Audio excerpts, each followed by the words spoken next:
An important problem in many applications is to find the minimum or maximum value of a function f of x. For example, it is beneficial for a manufacturer to determine the shape of a can that minimizes production costs, or for a farmer to find the maximal area he can enclose by a rectangular-shaped fence of a certain length. Such problems can be reduced to finding the maximum or minimum value of some function.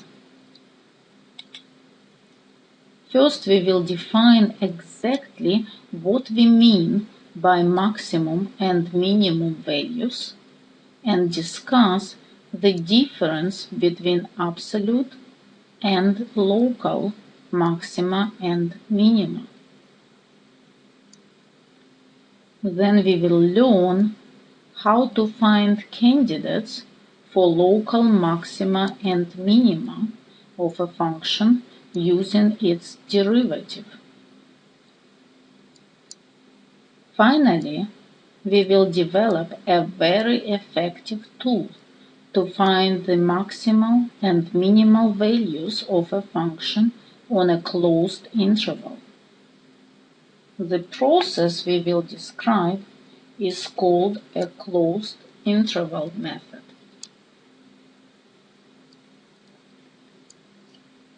Let f of x be a function on an interval I, and let C be a point in I. F of C is the absolute maximum of f of x on I if f of C is greater than or equal to f of x for all x in I.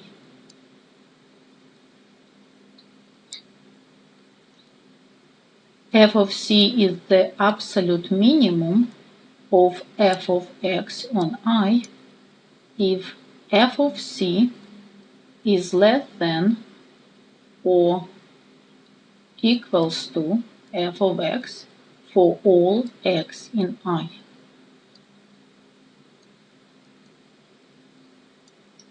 In other words, the absolute maximum of f is the largest value of f on interval I, and absolute minimum is the smallest value.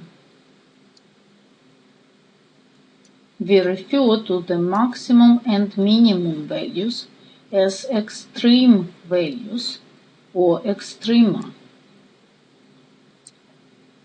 We often drop the word absolute and speak simply of the minimum or maximum on an interval I. When no interval is mentioned, it is understood that we refer to the extreme values on the entire domain of the function. Geometrically, the maximum of a function f of x is the y-coordinate of the highest point on the graph of f, and the minimum is the y-coordinate of the lowest point. As an example, consider the following graph.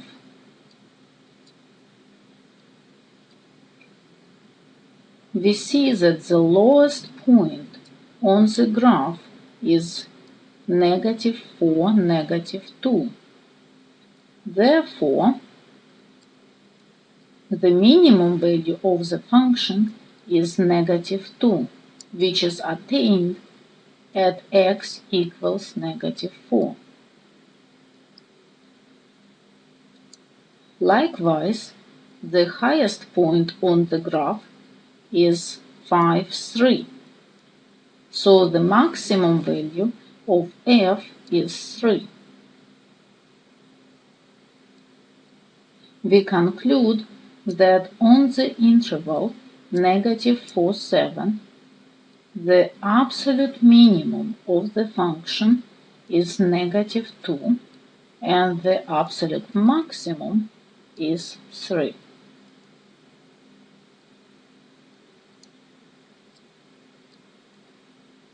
Not every function has a maximum or a minimum value.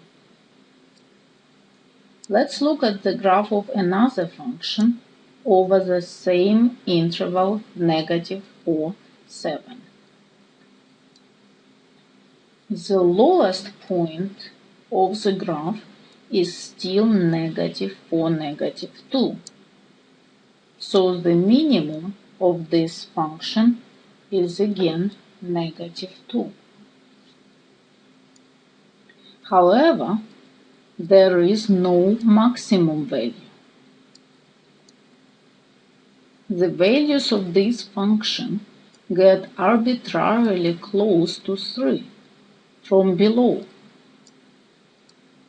But 3 is not the maximum value because the function never actually takes on the value 3.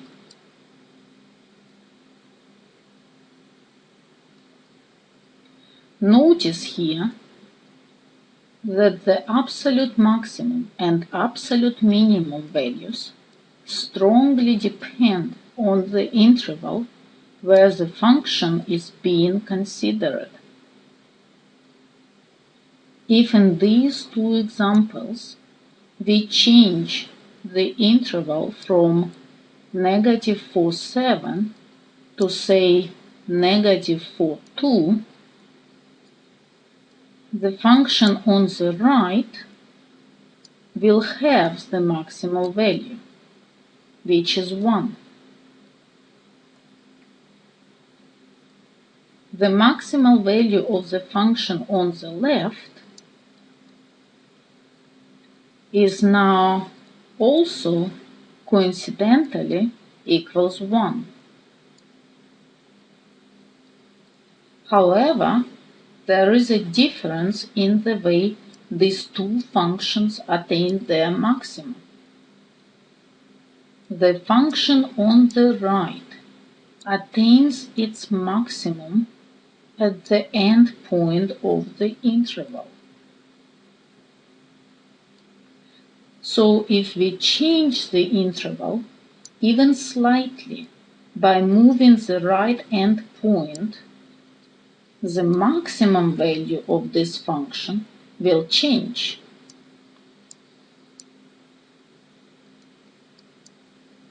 To the contrary, the function on the left attains its maximum in the interior of the interval.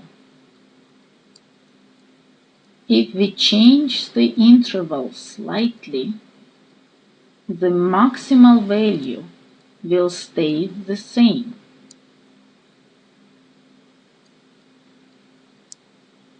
The points providing extreme values of a function which do not depend on a small change of the given interval are of particular interest.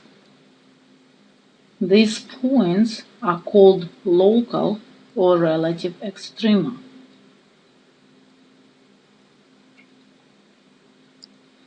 Precisely, we say that f of x has a local maximum at x equals c if f of c is greater or equal than f of x for all x in an open interval containing c.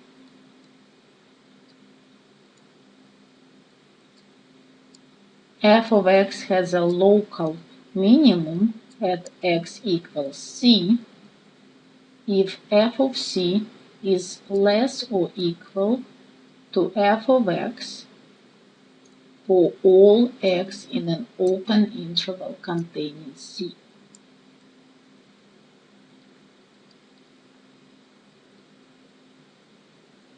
Notice that x equals c has to be an interior point of the given interval.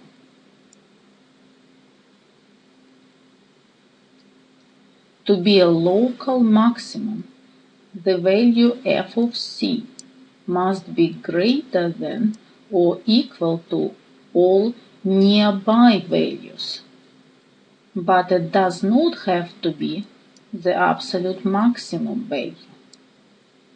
And similarly for a local minimum. To see the difference between absolute and local extrema, consider the following graph on the interval -5, 12.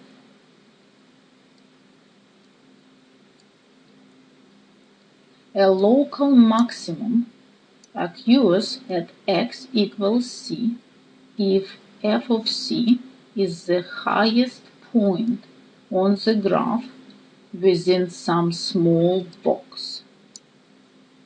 The only point inside our interval which satisfies this is x equals 3. The value of the function at 3 is 3.5, and all nearby values are smaller. Thus, point 3, 3.5 is the local maximum.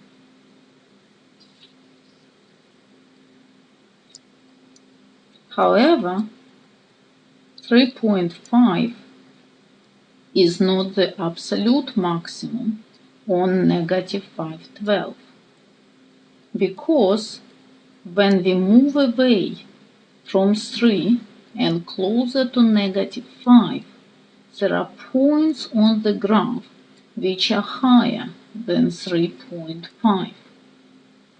The highest is -5, 4.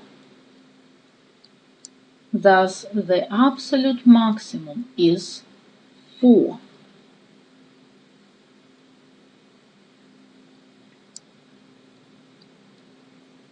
Similarly, since -1, 1 and 9, 2 are the lowest points on the graph in the neighborhoods of -1 and 9 respectively, values 1 and -2 are local minima.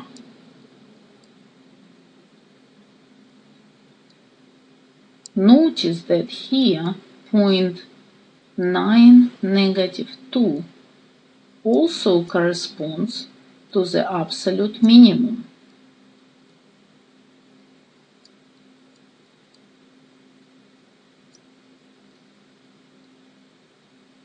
To summarize, on the interval -5, 12, absolute maximum is 4 at x equals -5,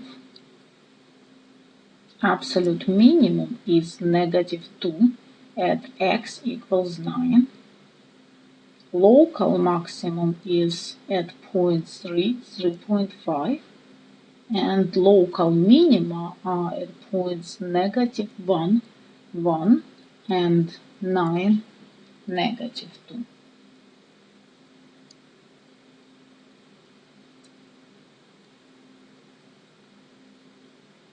How do we find the extreme values of a function without relying on a graph?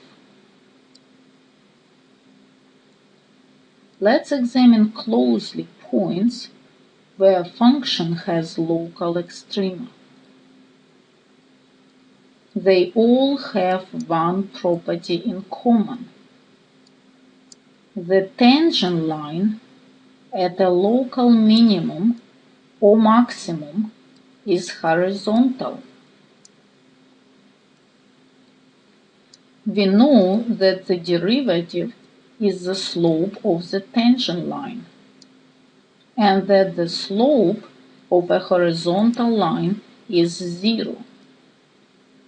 So it appears that the derivative of a point of a local extremum is 0.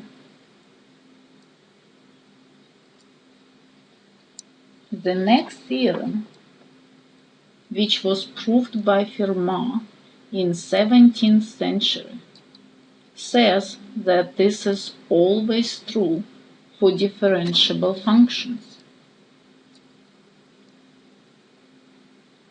If f has a local maximum or minimum at C, and if the derivative at a point C exists, then the derivative at C is 0.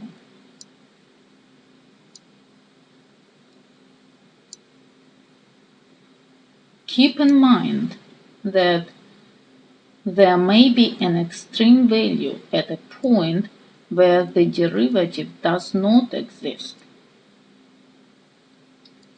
For example, function f of x equals the absolute value of x has its local and absolute minimum 0 at x equals 0. But the derivative of f at 0 does not exist. We see that a local extremum can only be at a point where the derivative is 0 or at a point where the derivative does not exist. To take both possibilities into account, we define the notion of a critical point. A number C in the domain of f is called a critical point if either f prime of C is 0 or f prime of C does not exist.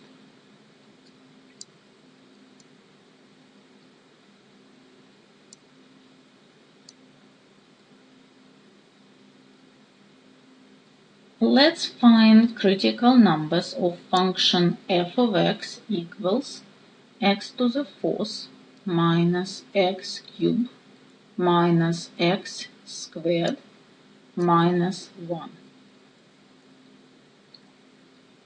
The first step is to take the derivative of f.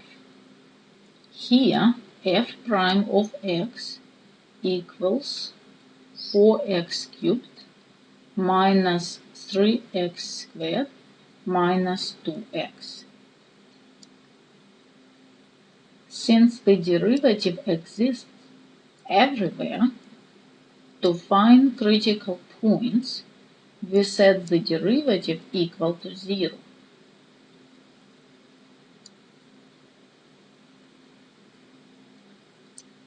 To solve this equation, we factor out x and get x times 4x squared minus 3x minus 2 equals 0. We obtain that x equals 0, or using quadratic formula for the expression in parentheses, x equals 3 plus minus square root of 9 plus 4 times 4 times 2 over 8 equals 3 plus minus square root of 41 divided by 8.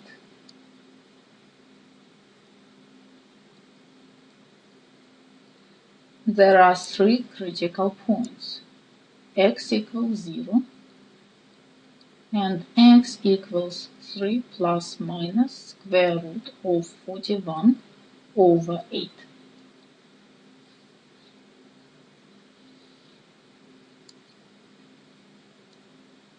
Let's find critical numbers of another function. F of x equals x to the 3/5 times 4 minus x. Again, Our first step is to take the derivative.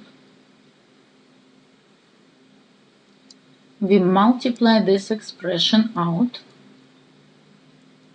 and obtain 4 times x to the 3/5 minus x to the 8/5.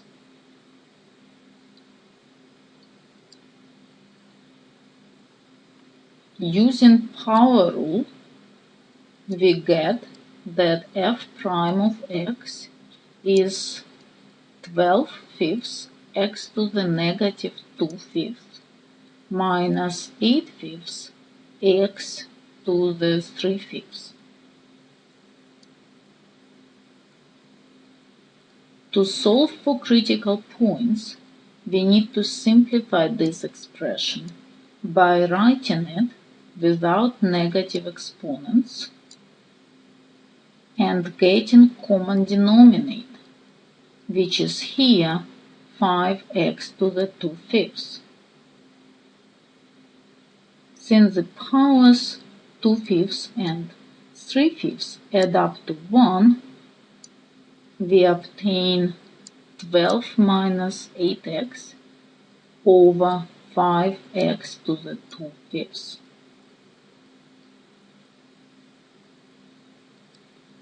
This expression is undefined when the denominator is 0. So f prime does not exist when x equals 0.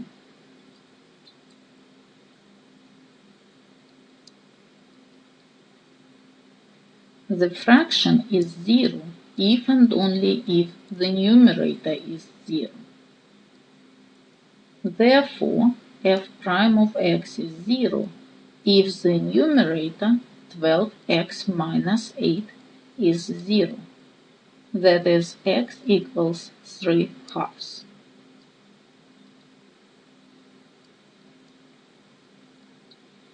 There are two critical points, x equals 0 and x equals 3/2.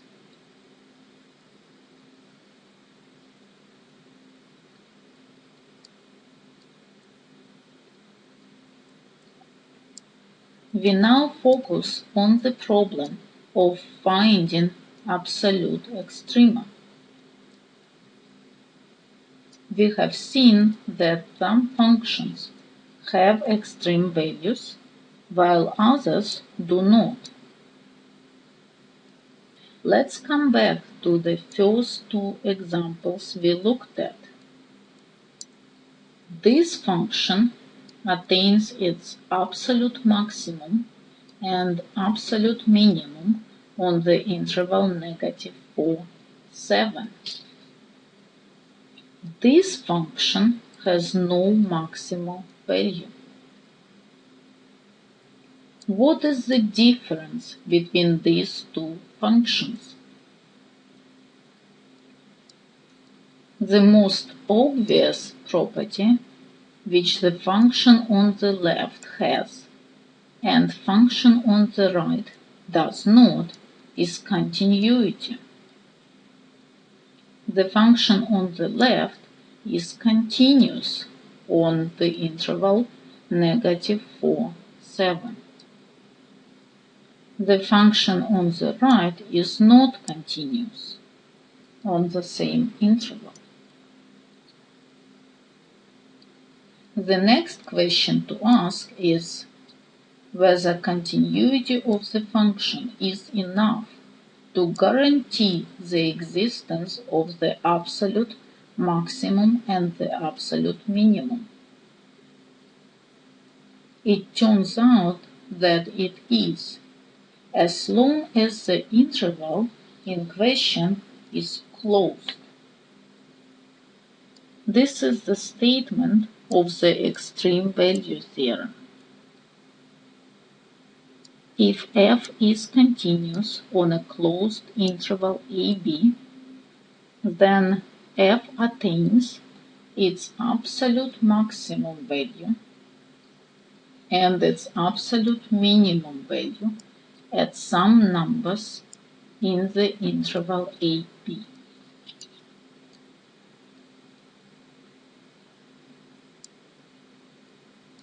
We now know that an absolute minimum and maximum of a continuous function on a closed interval exist.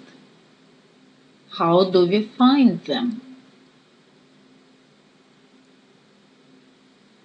Notice that an absolute extremum could be either at one of the local extreme points or at an end point of the interval.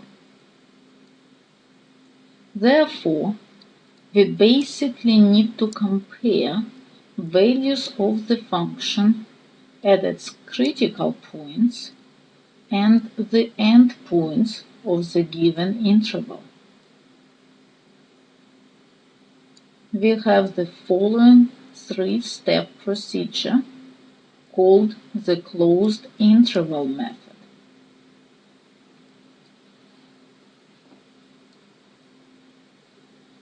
To find the absolute maximum and minimum values of a continuous function f on a closed interval ab, first find the critical numbers of f in AB. This includes points where the derivative f prime is equal to 0 and points where the derivative is undefined. Next, compute the values of f at all the critical points inside the interval AB and the endpoints of the interval A and B. The largest of these values is the absolute maximum. The smallest is the absolute minimum.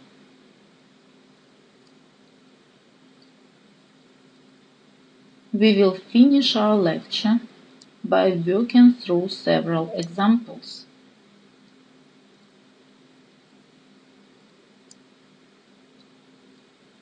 The first example is to find the absolute maximum and minimum values of the function f of x equals 2x cubed minus 15x squared plus 24x plus 7 on the interval 0, 6.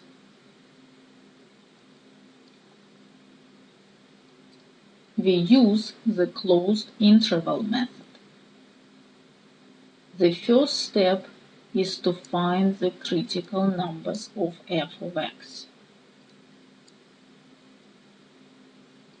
To do that, we take the derivative. F prime of x equals 6x squared minus 30x plus 24.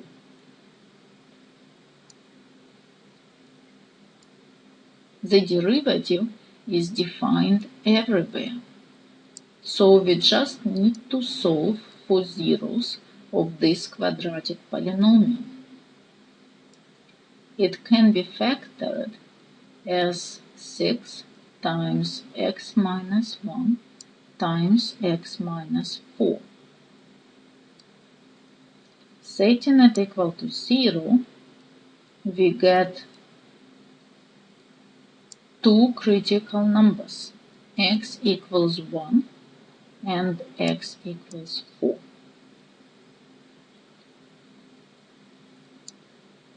The next step is to compute the values of f at the critical points in the interval 0, 6 and the endpoints.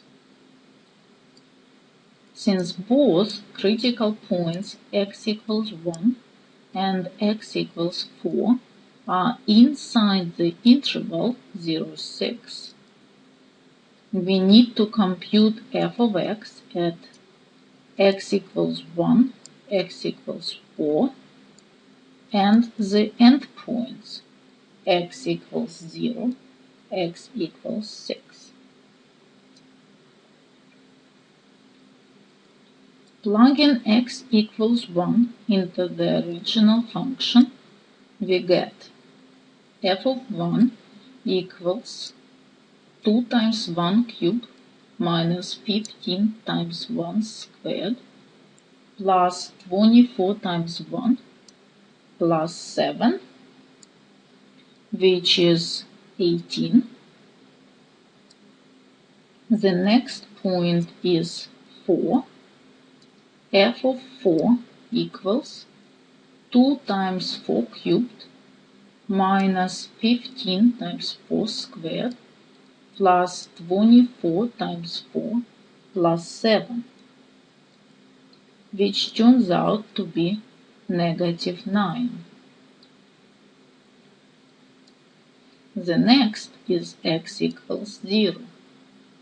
F of 0 equals 2 times 0 cubed minus 15 times 0 squared plus 24 times 0 plus 7, which is the only non-zero number here, 7. And the last point is x equals 6. F of 6 equals 2 times 6 cubed minus 15 times 6 squared plus 24 times 6 plus 7, which is 43.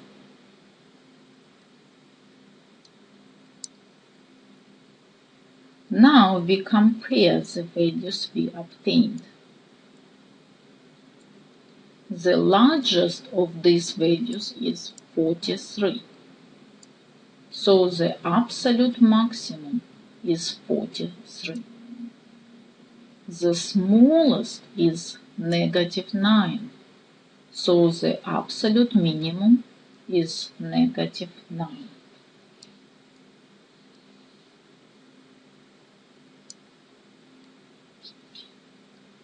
Let's move on to our second example.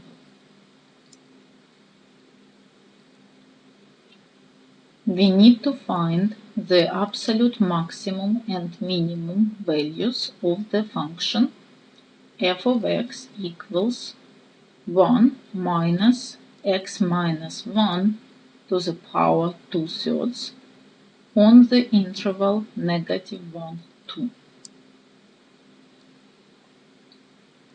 Again, we proceed stepwise. The first step is to find the critical numbers. The derivative of f is negative 2/3 x minus 1 to the negative 1/3. We rewrite this expression without the negative exponents. We get negative 2 divided by 3 times x minus 1 to the power 1/3. Recall that in order for a fraction to be equal to 0, its numerator must be 0. Here the numerator is a constant 2. Therefore, the derivative is never 0. However, the derivative does not exist at x equals 1 because the denominator is 0 at 1. Therefore, the only critical number is x equals 1. The next step is to compute the values of f at the critical points which are inside the interval negative 1, 2 and the endpoints of the interval. Since the critical point 1 is inside the interval, we need to compute f of x at x equals 1 and at the endpoints x equals -1, x equals 2.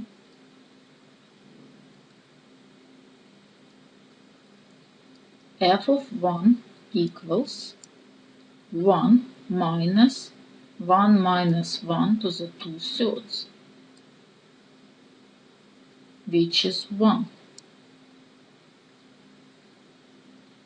F of -1 equals 1 minus -1 minus 1 to the power 2/3. -1 minus 1 in parentheses give -2. So the expression is 1 minus -2 to the 2/3. We rewrite the power 2/3 as cubic root of -2 squared. Thus the value at -1 of the function f is 1 minus cubic root of 4.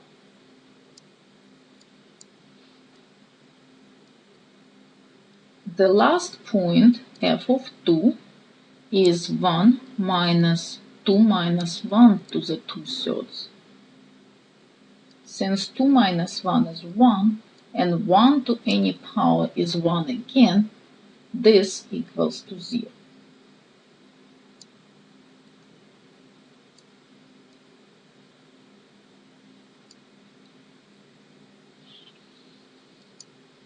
The third step is to compare the values we obtain.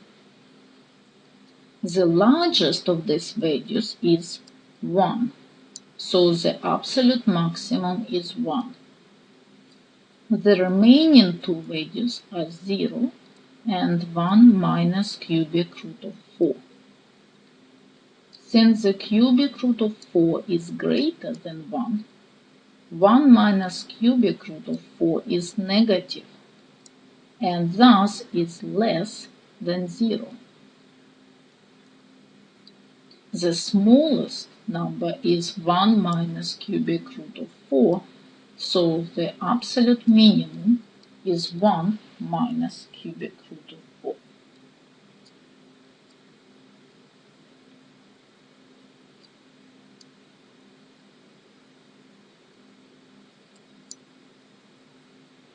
The third and the last example is to find the absolute maximum and minimum values of the function f of x equals x divided by x squared minus x plus 1 on the interval 0, 3.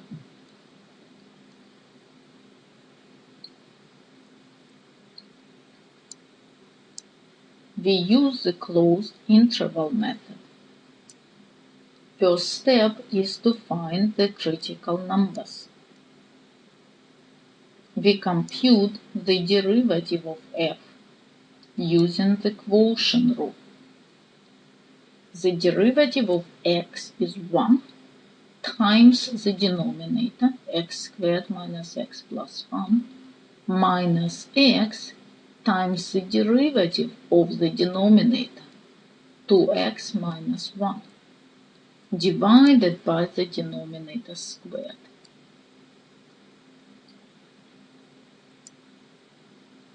We simplify the numerator to be 1 minus x squared. Again, the fraction equals 0 if and only if its numerator is 0. Thus f prime is 0 when 1 minus x squared is 0 or x equals plus minus 1.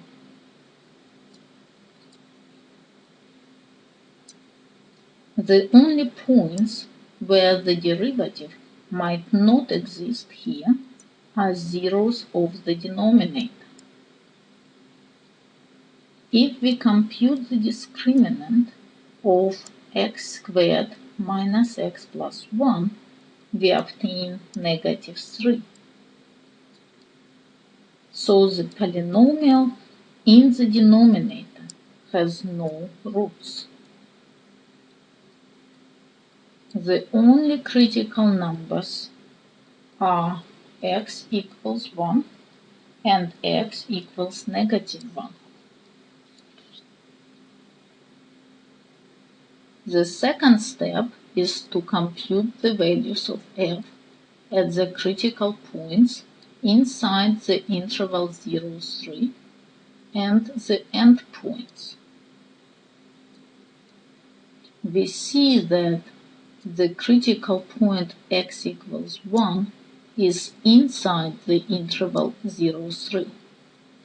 But the second critical point, x equals negative 1, is outside the interval 0, 3. Therefore, x equals negative 1 is not relevant to our problem. We compute the values of the function at the critical point x equals 1 and the endpoints x equals 0, x equals 3.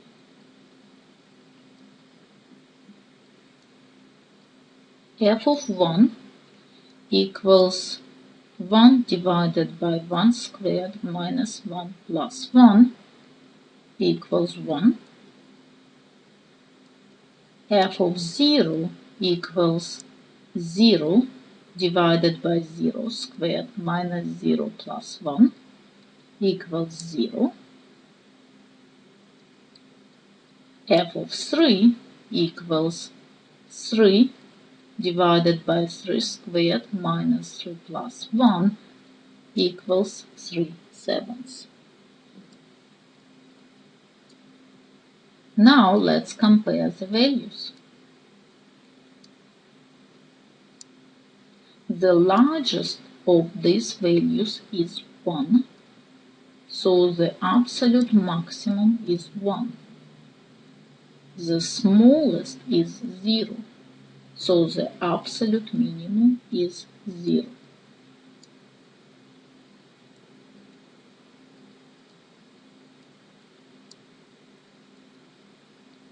This is the end of our lecture.